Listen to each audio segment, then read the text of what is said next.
Allah sırtışkımız sırtta bizni polo tutturlar. Hele dua kılış gün Ömer Karacım'da müdürlüğüne devam kılmak.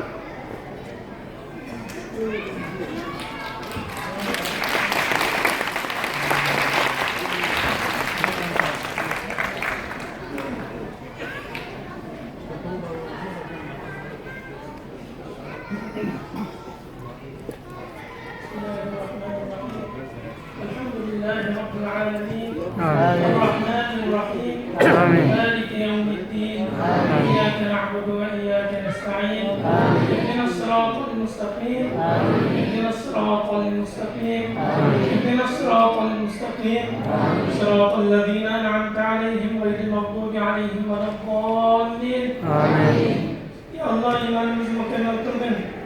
Ya Allah bizleri ihlaslarını kata kıldın. Ya Allah bizleri Resul'le kata kıldın. Ya Allah bizlerini hıyanetini yarak kıldın.